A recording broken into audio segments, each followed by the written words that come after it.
Welcome to Last Watch. He's Bernard Meisler. I'm Tony DuShane, and today we are talking about Afterlife, Ricky Gervais's show, Season 1, Episode 1. And I just wanted to say I'm glad you joined us because this is a romance budding between Bernard and I. It's a couple of fellas of a certain age. We're authors, and we have huge insights on writing for TV. Even though neither of us have really been staffed in a writing room, we know what's going on. You tell him, Bernard. Yeah. Did you like that intro? Was that intro okay? That was fine. Yeah, it's I don't know. It's kind of funny. Somebody, wrote a blurb for my book, and that was one of the things he said. It's like, why isn't somebody giving this guy buckets full of money to be on their writing staff of a TV show? And it's like, whatever, The buckets are coming, baby. I'm too old. You're over 29, they don't want you. So we got to start our own shows. It's called Showrunner Creator.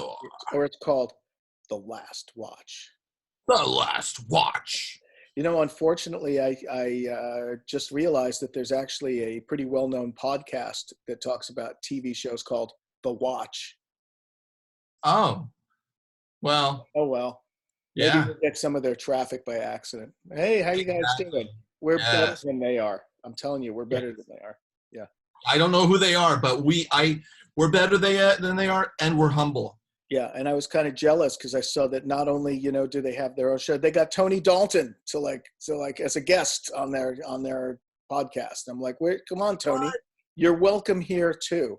Anytime Tony Dalton, aka Lalo Salamanca, wants to stop in here, we'll make room for you. Get in contact with our publicity team that will move you to the booking team, and then that will put you to the secretary of Bernard, and we can. Yeah, we'll have your people get in touch with our people, and we'll gladly add a third box. But should he be underneath or above us? I don't know. We'll cross that bridge when we come to it. Full screen. We would just stay out of the way. Yeah. So anyway, shall we talk about Ricky Gervais? Is it for Gervais? How do you say his name? I think it's Gervais. Yeah. Okay. Yeah. And if it's wrong, we can be corrected in the comments violently. But I got to say, here's one thing that I was just thinking about the other night about Ricky Gervais, is that he kind of comes in with a Curb Your Enthusiasm type characters where he plays the kind of nasty guy, but he doesn't play it for the laughs. He plays it for the absolute tragedy of it all. And he kind of does that. He's got a bend on it. It's really cool. All right. So here's where we're gonna have to. Can we give our yays and nays? Because my yay. You're a yay for this show. I'm not sure yet. Okay, I've watched 3 episodes. We can speak about all 3 episodes, I guess, because I'm gonna mix them up anyway. It's a short. They're like half an hour or whatever, and I have mixed feelings about Ricky Gervais. I find him. It's very simple, not to my mind, and I'm afraid I might be oversimplifying things, but I love when he does the Golden Globes and he makes fun of all the the movie stars and TV stars. But I feel like in this show and some of the other stuff he's done, I also really love the original UK version of The Office. Mm-hmm.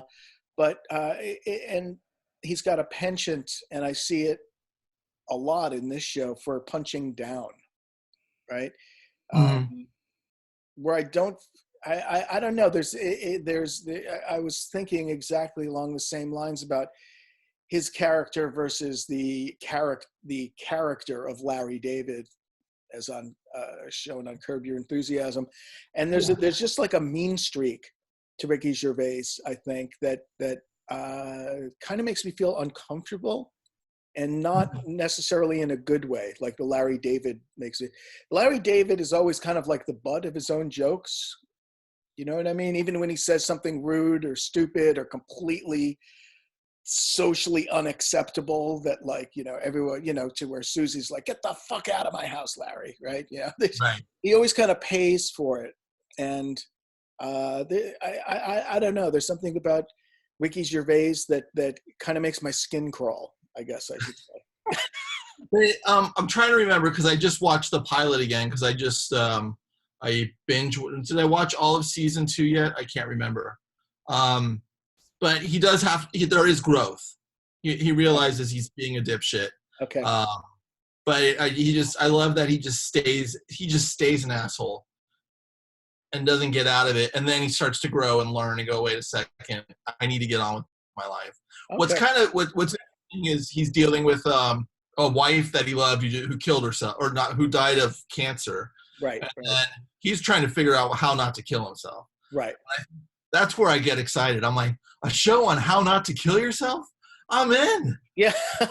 Okay. Yeah. I wake up to that every day. I'm like, all right. There's definitely some interesting aspects to the show. I just finished the 3rd episode, and I thought it was ending with him like walking into the sea. He's doing like a Virginia Woolf. He's walking into the ocean, and then he hears his dog and barking, so he comes out. And by the way, here's some unsolicited free advice from this armchair psychiatrist. I once heard somebody say, if you're really depressed, if you really feel bad, get a dog. And it seems to, his dog seems to be the only thing that's kind of keeping him alive almost at this point. Yeah. At the same time, caring for a dog as a character, you can be the biggest piece of shit in the world. Yet just watching a piece of shit care about a dog, like on a TV show or in a film, all of a sudden it drops their assholeness down like that in scene. Yeah, no, it's true. It's true. Yeah. But I don't know. It's almost too cliche, but at the same time, I just love it. I'm like, oh, there's the cliche dog. Okay. Yeah, yeah. Well, yeah, I mean, it was like he was so horrible, he had to have a dog. Yeah. Yeah. But I mean, I guess, so my issue with this show is, again, it's like punching down. He's making fun of like the junkie guy, right? He's like, and he makes fun of like the crazy people who call his newspaper, and it's just the other people who work at the newspaper with him. And so it's sort of kind of, one of the things that's interesting is it's sort of using that old trope of like, that's usually found in action movies. It's a classic action movie, like They Killed My Wife, John Wick, right? And it's like, now I can shoot whoever I want to. And Ricky Gervais, instead of shooting people, he's just being a total asshole to like kind of everybody. That's interesting. I just realized there's a big hole in the story then, because if you're that suicidal, why are you still showing up for work, and why are you dealing with these imbeciles? Yeah, it doesn't play true to character. You're blowing my mind, man. Yeah, like why he should just be. I mean, I also thought it was kind of interesting that the 2nd and 3rd episodes both end with him smoking heroin with the junkie guy who's like, hands out newspapers for his company, and just like, that was one funny moment. He's like, the guy says to him, "You want some of this?" And he's like, "Yeah, why not? What could happen?" And the guy goes, Wow. but I guess the problem is I still see, instead of the character, I see he's just pure Ricky Gervais. Like, I feel like almost like this is probably what Ricky Gervais is like in real life. Just being like nasty, making fun of everybody around him. I full disclosure, I have a friend who went to college with him, or I should say university. But, she said that, yeah, that's pretty much what he's like. He's just like a nasty guy. He's very, very funny, but just like kind of a nasty guy. And I kind of had, I don't know. I guess I would have been a little more interested if he was playing against type somehow a little bit more, Did you ever see the one where he played a disabled dude? It was a series out of the UK. This must have been like 8 years ago. Mm-mm. I can't remember the name of it, but he plays it like a disabled dude at a nursing home. He always gets those nursing homes in there, huh? Because the nursing home is in this show too. Throw him a dog in a nursing home, and then he just goes nuts. I like that his dad is played by Walder Frey. Yeah, who is that? Yeah, did you from Game of Thrones? Did you not watch Game of Thrones? Oh, I never watched it. Yeah. His father is played by like a guy who's like the most evil guy like around.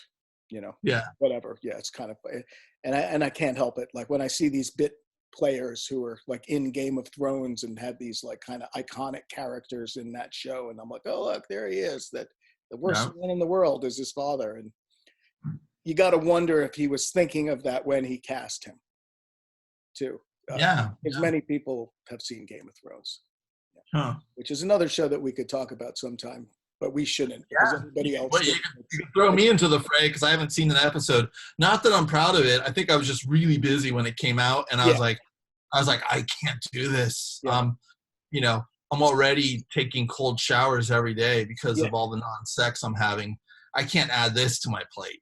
Yeah, well, I mean, that's the bottom line for me about this show is I'm like a little intrigued, but there's a lot of other shows on that I can give my time to. And two that I've discovered recently, and then maybe we could talk about another time, are 000. I don't know if you've seen this. And this other amazing show that's on, I'm not even sure what channel it's on. My kids found it called Midnight Gospel. Which we'll have to talk about that. Okay. Yeah. So anyway, can I confession? I binge watched Upload, the Amazon show. Have you heard about that? No. I think I was just really getting in touch with the little girl inside of me, but it was just something great about that show. It was great. Yeah. Anyway, Ricky Gervais, I don't know how much I have to say about this show. It's, you know, there's moments that are funny because he's a very funny person, but I'm not really, I don't know. I'm at the point where I feel like maybe I should watch more. Like, do these other characters around him really develop? Or well, you said his character starts learning stuff. Maybe that's good. I don't know. I don't know. He has a realization. Well, I mean, I could tell you. It's just he has a realization. He meets did he meet the widow lady at the grave yet? Yes. Yeah. So he keeps coming back to her, and that's kind of his anchor of his growth, where he realizes that he needs to treat people better. Yeah. He's starting to come out a little bit and realize that, I need to go on with my life. And you know, the old videos of his dead wife going, "You better go on without me. I'm okay. Go find someone." It kind of just goes like that. I don't think you need to watch anymore. I think you've got what you needed out of it, which is to know not to watch anymore. Are you giving it a nay? I'm giving it you remember Screw Magazine, how Al Goldstein used to rate the pornos? No, how do you do it? Well, there was like this, and this, you know, and I'm giving a, you know, yeah. So essentially, you're totally excited, but you're in the freezing ocean. It's the half mast.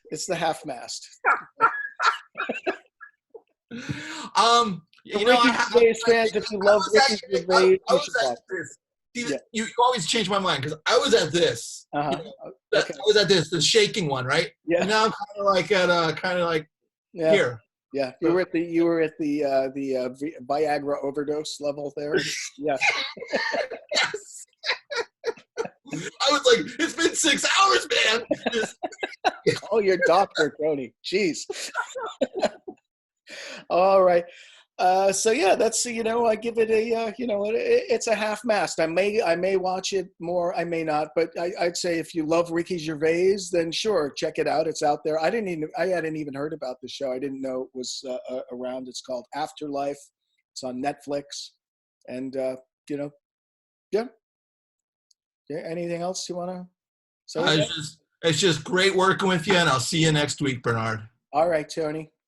We'll do it. More to come.